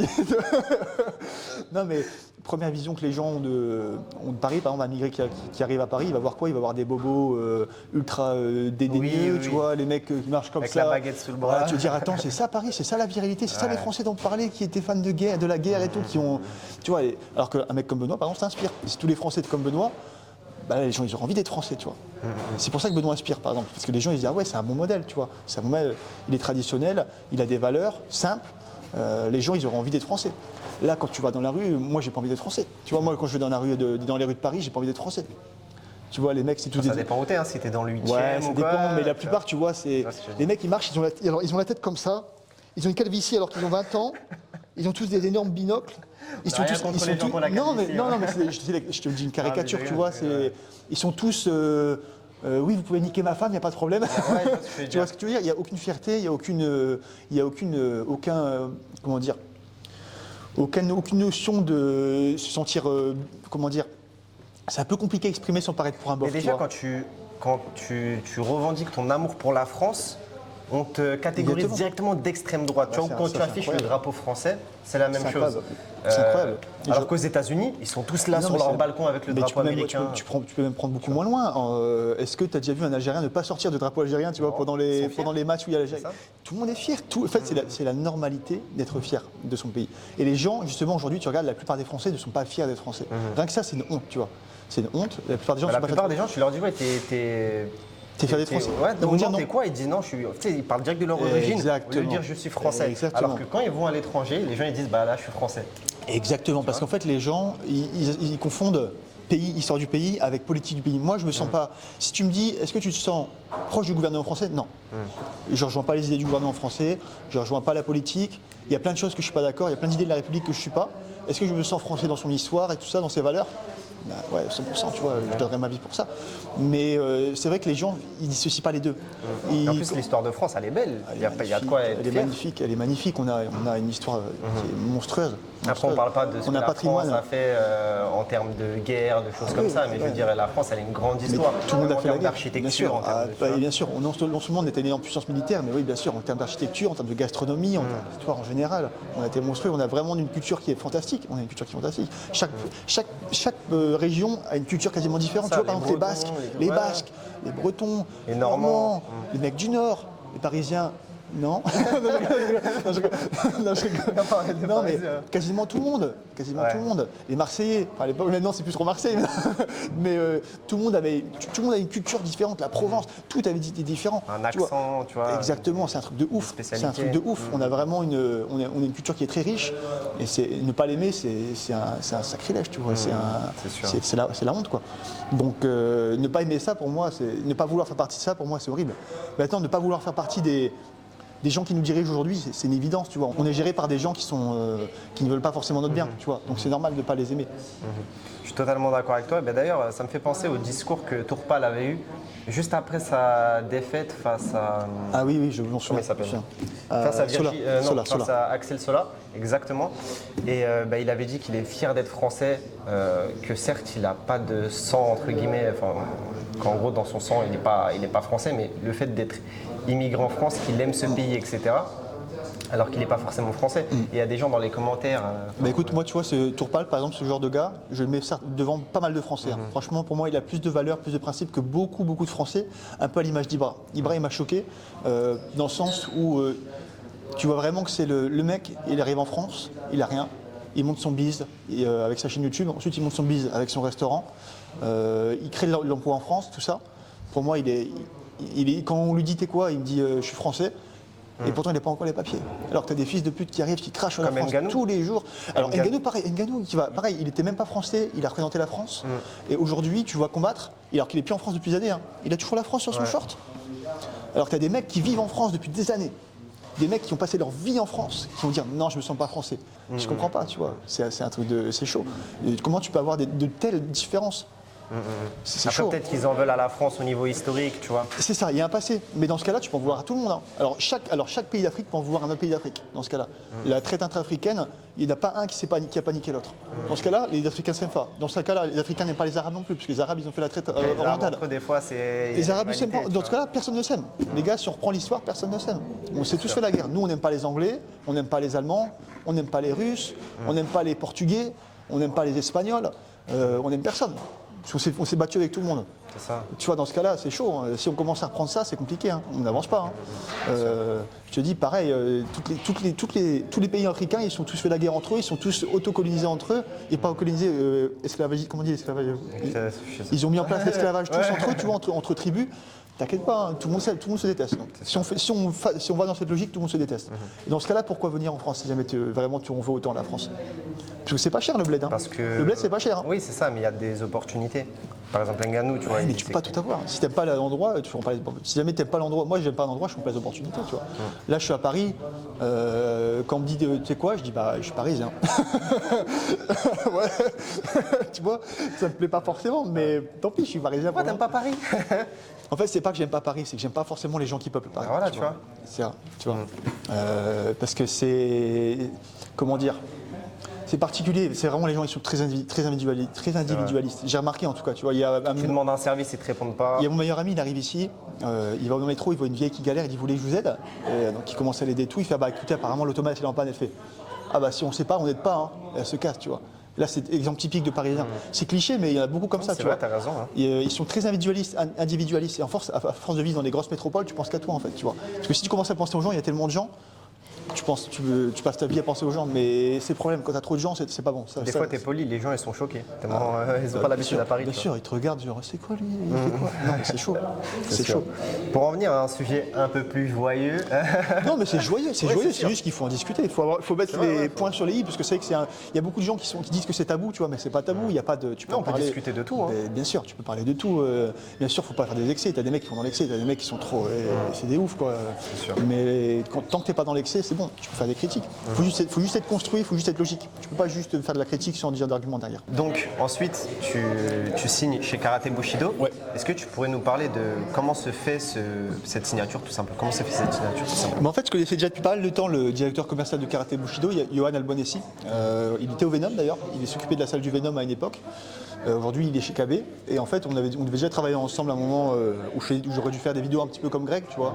Mais c'est un peu compliqué de mettre ça et la carrière en même temps, tu vois. Puisque bon, là, je suis encore sur le circuit français. Si tu commences à voir tourner tout le temps, tu vois, c'est facile d'avoir des vidéos, de voir comment je m'entraîne, de voir tout ça.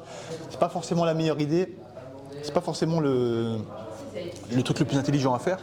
Donc ce qu'on s'est dit là, le projet dont on a discuté, c'était en fait de faire tout simplement une chaîne d'actualité. Une chaîne d'actualité du MMA où on reprend les actus MMA, on reprend les sujets un peu, comment dire, qui ont besoin d'analyse comme ça sur le MMA. Et puis on fait des petites vidéos tranquilles avec Gabriel Levent. De l'ouverture de la chaîne Karaté Bushido. Exactement, qui est encore très jeune et qui commence lentement à se développer. On commence à développer pas mal de trucs. La chaîne est très très récente, donc on est parti vraiment de zéro. Et on améliore tous les points et ça commence à prendre la sauce tranquillement. Le but c'est de prendre la place de Greg MMA ou... Pas du tout. Ah non, le but c'est vraiment d'être complémentaire avec Greg. Nous on n'est pas du tout en opposition avec Greg. Le but c'est d'être complémentaires. Il y a Greg sur la chaîne, mais il y en a d'autres. Hein. Il y a aussi MBH. Donc en fait il n'est pas tout seul à travailler sur la chaîne.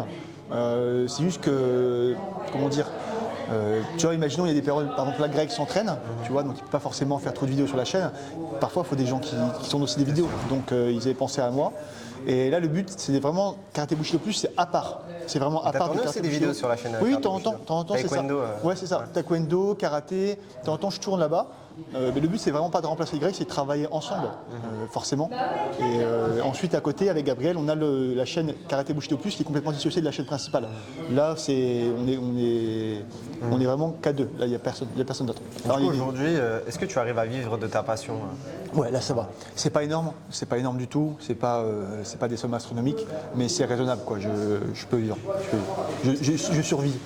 Non, là c'est pas de la survie, parce qu'il y a un moment où c'est vraiment de la Tu survie. profites quand même un peu, tu peux sortir. Oui, là tu ça peux- va. Mais après, tu vois, le problème c'est qu'il y a beaucoup de frais. Par exemple, les camps. Tu vois, la mine de rien, un billet c'est 200 balles. plus logé. Là, j'en ai pour plus de 300 €, tu vois, donc ça monte vite. Pour la semaine, pourquoi? Ouais, une dizaine de jours, tu vois. D'accord. Donc ça monte vite. Même si c'est pas trop cher, tu vois, ça fait 30 € la nuit, c'est pas trop cher, mais ça monte vite, tu vois. C'est sûr. Donc quand tu as des frais comme ça, pareil, là, on va aller en Bulgarie, encore des frais. Donc il y a même pas mal de frais, pareil, tu dois acheter de la bouffe de qualité. Là, ça va, maintenant j'ai 6 zones. Mais tu as quand même pas mal de frais qui sont imputés. Donc même si tu gagnes une somme normale, parce que je gagne pas énormément, c'est l'équivalent C'est quoi la tranche à plus ou peu moins un près SMIC, plus ou moins un SMIC. Donc tu vois, c'est suffisant, mais c'est pas énorme. Tu vois. Surtout quand tu as des frais qui sont à côté. En plus, quand tu combats pas souvent. C'est ça, c'est ça. Franchement, les combats, mine de rien, tu gagnes pas grand-chose, parce que tu as 15% en coach, tu as 10% en manager, après tu as ce que tu déclares, donc tu n'as pas grand-chose. Sur ta somme, tu n'as pas grand-chose. C'est quoi, c'est du coup l'équivalent de. C'est l'URSSAF ou les impôts? Comment ça se passe quand tu es combattant? Quand tu déclares. Comment ton entreprise? Une entreprise? Auto-entreprise, ça ouais. marche. C'est Ok. entreprise. Donc, pour parler un peu de ton actualité, tu combats à l'Hexagone, enfin tu devais combattre contre Laïd Zeroni, comme En je l'ai septembre, dit. ouais. Tu combats finalement contre Alexis Fontes. Ouais. Qu'est-ce que tu sais de ton nouvel adversaire? Bon, en fait, on s'entraînait ensemble. Moi, j'étais surpris déjà, pas mal de fois en plus. Donc, j'étais surpris qu'il demande le combat. Ah, il a demandé le combat? Apparemment, je sais pas si ça a été proposé ou si c'est lui qui a demandé. J'étais surpris en tout cas quand j'ai vu que c'était lui. Je fais, je comprends pas. Pourtant, on s'entraîne ensemble. Il les a vus plusieurs fois à la salle. J'avais pas forcément compris cette décision. Maintenant, un combat, c'est un combat pour moi. Je veux pas. C'est pas forcément les situations que je préfère parce que je le connais. Moi, j'aime pas trop ça. Je préfère taper comme il dit Gomis là sur les étrangers. Boum.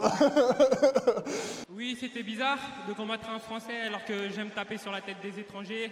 Non, mais je préfère taper forcément sur les gens Quand il hors dit France. les étrangers, c'est hors Ouais, vous France, m'avez compris, hein, sur c'est les pas- hors France et ensuite vraiment sur les gens que je connais pas en second. Donc, parce que parfois même quand je dis étranger, dans le sens, tu vois, imagine même un étranger que je connais, ça aurait été compliqué, tu vois. J'en ai pas mal que je connais que j'aurais pas pu combattre, tu vois, des Suisses. Après, ça des reste trucs. un sport individuel, forcément. un jour, Non, tu mais veux- c'est trop chaud. Tu vois, là, par exemple, le mec qui a reçu une annonce, il y a un de mes potes qui a reçu une annonce. Je l'avais invité chez moi pendant 2 semaines. Tu vois, le mec il dormait chez moi. Je vais pas lui dire vas-y, je vais te combattre. Tu vois, il m'envoie la proposition. Il me fait regarde, on m'a proposé ça. Je fais vas-y, je vais te niquer ta race. Axel, je te nique ta race. Mais tu vois, ça aurait été compliqué. Et du coup, j'étais surpris qu'Alexis accepte, même si on se connaît pas forcément énormément. On s'est quand même entraîné pas mal de fois ensemble. Ça me rappelle l'histoire entre Gann et Ngannou, là, quand il lui dit Ouais, je c'est fais ça. ton sparring. Non, t'es pas mon ami. Donc, tant pis. C'est dommage, mais bon, ça fait partie du parcours. De toute façon, pour lui, s'il veut la ceinture, il est obligé de passer par ça. Donc j'imagine que pour lui, il s'est dit, si je veux la ceinture, il faut que je combatte. Donc, puis moi, j'ai trop envie de combattre, je m'en fous, peu importe. Et je suis à un point où peu importe, mets-moi qui tu veux, je m'en Donc fous. là, tu combats pour la ceinture intérimaire, Ouais, c'est ça? ouais, mais même ça, je m'en fous aussi. En fait, je veux juste la ceinture. À la base, même si on ne propose pas la ceinture, moi, je veux juste combattre, je veux juste gagner. En fait, peu importe qui est en face. Le but, c'est juste de gagner. La ceinture viendra avec les victoires. Je ne vise pas de ceinture en particulier. À ton avis, comment va se finir le combat? Tu peux jamais trop prédire. Moi, j'ai les capacités pour finir le combat rapidement. Maintenant, ça dépendra. Est-ce qu'Alexis sera en forme? Est-ce qu'il sera pas en forme? Est-ce que mon style va arriver à contrer son style? Il y a plein de comment on dit de. Putain, faudra couper, c'est assez long. Il y a plein de variables. Donc tu peux jamais trop prédire. Moi, je sens que j'ai largement les capacités pour finir le combat rapidement. Maintenant, ce que ça va se passer, on verra. Mais on peut jamais vendre la poule ours avant de la tuer. Mais pour moi, ça peut se finir vite. Quels sont tes objectifs à court et moyen long terme? Moi, j'aime pas parler de mes projets. En fait, j'aime pas parler de mes objectifs parce qu'en fait, ça se réalise pas. Tu vois, quand tu dis tes projets, ça c'est Raptor Nutrition qui me dit ça. Ismaël Oustemani, il avait dit ça et ça m'avait marqué. Je l'avais déjà cette idée en tête avant. Je l'avais déjà constaté de moi-même et je l'ai vraiment. Il a bien posé les mots dessus. C'est qu'en fait, quand tu parles trop de tes projets, trop de tes objectifs aux gens, je considère un petit peu que c'est acquis. Genre, les gens ils vont se dire oui, il va aller à l'UFC, tout ça, et tu perds ta motivation un petit peu. Tu perds un petit peu cette envie. Alors que quand tu gardes pour toi, tu laisses la surprise, et que là, tu arrives avec le fait accompli, tu poses ton truc, tu fais voilà, c'est fait, alors vous dites quoi? Et dans l'idéal, enfin, je veux dire, c'est plutôt d'aller chercher de l'argent, comme énormément de combattants le font dans des organisations qui payent, comme le PFL. Il y a également le ONE FC, si je ne me trompe pas, qui paye bien, je ne sais plus trop. Ou également le KSW, ou plutôt aller à l'UFC pour la gloire ou l'argent. En fait, souvent, ce que je dis, c'est que la gloire, elle amène l'argent. Quand tu es connu, tu as moyen de faire de la thune en fait. Les gens ils vont vouloir travailler avec toi, donc tu pourras faire de la thune. Quand tu n'as que de l'argent que tu n'es pas connu, l'argent il va partir en fait si tu n'investis pas. Le mieux c'est quand même d'avoir de la gloire, d'avoir déposé. Moi c'est pour ça que je pars, c'est vraiment pour mettre de l'honneur sur mon nom, tu vois. Marquer l'histoire. Ouais, c'est ça. Pas forcément l'histoire, mais marquer vraiment poser mon nom dans le truc quand les gens disent mon nom, ils font ah ouais lui il était fort, lui il a bien représenté, lui il a bien représenté la France, lui il a bien représenté sa famille, tu vois j'ai envie de ça. Moi c'est vraiment l'objectif premier, après le reste qui découle, je dis pas non. Hein. Moi il y a le chèque qui tombe, je suis content. Hein. Forcément ça se prend, mais le but c'est quand même ça, taper des mecs forts, marquer l'histoire et montrer que les Français c'est les meilleurs quoi. Mais par exemple si on te propose un dilemme d'aller dans une plus petite organisation et de toucher mieux ou d'aller à l'UFC et comme Benoît par exemple 30K au début. Un peu à la Saladine. Un peu à la Saladine. Là, c'est un peu complexe. Hein. Ça dépend du stade de ta carrière. Ça dépend franchement le budget, hein, parce que je pense aussi à l'héritage que je vais laisser à ma famille, tu vois. Si jamais je suis un combattant connu, mais que je leur laisse rien du tout, tu vois, que je leur laisse une voiture dégueulasse, un vieux slip troué, tu vois, c'est pas terrible. Alors que si je peux leur laisser, tu vois, des maisons, des trucs, une stabilité, un patrimoine, c'est important aussi, tu vois. C'est important aussi de penser à l'avenir de sa famille. Donc je pense que ce serait ça d'abord, moi. D'abord laisser un truc à ma famille et aux gens qui sont proches de moi. C'est quand même plus important. Tu sais, si t'es connu et que tu leur laisses un slip troué, c'est pas terrible. C'est sûr. Il y a plein de combattants dans. Ouais, mais énormément, ça arrive tout le temps. Les mecs, c'est des tueurs, en fait, ils savent pas gérer. Tu vois, c'est pas des bons. Mike Tyson, il a eu du mal après sa carrière. Bah ouais, mais il s'est relancé en tant que coach et grâce au fait qu'il fait des podcasts maintenant. Mais à un moment, je crois qu'il avait tellement dépensé dans sa carrière. C'est chaud. Je pense que la prison l'a aidé un petit peu. La religion a dû l'aider un petit peu aussi. Tu vois, il a trouvé un cadre, même si c'est certainement pas le musulman le plus parfait, parce que je crois qu'il est converti à l'islam. C'est pas le musulman le plus parfait, mais ça a dû lui donner un petit cadre. Personne n'est parfait de toute façon. Personne n'est parfait. Ça a dû lui donner un petit cadre, le sortir un petit peu de ses vices peut-être, et le réguler un petit peu, parce que vous savez qu'à un moment il partait un peu en cacahuète. Toi, t'as peur de ces vices? Non, parce que je suis pas attiré par ça. En fait, moi je bois pas, je fume pas, les soirées ça m'intéresse pas. J'aime pas être proche des gens qui sont contaminés par l'alcool. J'aime pas être proche des. J'aime pas les lieux où il y a du bruit, tu vois. Je suis vraiment lancé. La première chose que je ferais, c'est de me trouver une maison près d'une forêt avec une rivière où il y a personne, tu vois, près de la montagne. C'est beau. La première chose que je vais faire. Je n'ai pas envie de. Le problème, c'est qu'après, pour l'entraînement, c'est compliqué, mais la première chose que je vais faire, c'est ça. Trouver une maison au calme, où il n'y a personne. Je ne veux pas voir les gens. Je vais être seul. Je pense que Mathieu, on va se quitter sur ces belles paroles. Moi, je suis d'accord, là, j'ai faim. Je pense qu'à mon plat Cisane depuis tout à l'heure. J'ai vu les plats Cisane, je pense qu'à ça depuis tout à l'heure. Est-ce que tu auras un dernier mot à ajouter pour ceux qui regardent la vidéo ou tout simplement pour ton adversaire si tu veux. Non, mais pour ceux qui regardent la vidéo, abonnez-vous au parcours. Franchement, c'est une bonne chaîne. Bon, après, c'est pas aussi bien que Karaté Bushido Plus, mais ça fait l'affaire, les gars. Ça fait l'affaire. Merci à toi Mathieu. Merci à toi, un plaisir. Et Shems. Exactement. Il n'a pas oublié. Oui, parce que pendant tout ce temps, il connaissait pas mon prénom, je l'avais jamais dit. Franchement, les gars, il n'a pas une tête à s'appeler Yanis. Yanis. Je te jure, t'as une tête à s'appeler Yanis, c'est chaud. Bah ouais. En tout cas, les gars, si vous avez kiffé la vidéo, n'hésitez pas à liker, commenter, partager. Également à suivre Mathieu sur les réseaux sociaux, que ce soit Instagram. T'as quoi toi? Instagram, c'est tout. Juste Instagram. Ça marche. Voilà. Puis voilà, on se dit à la prochaine pour d'autres vidéos sur le parcours. Oh,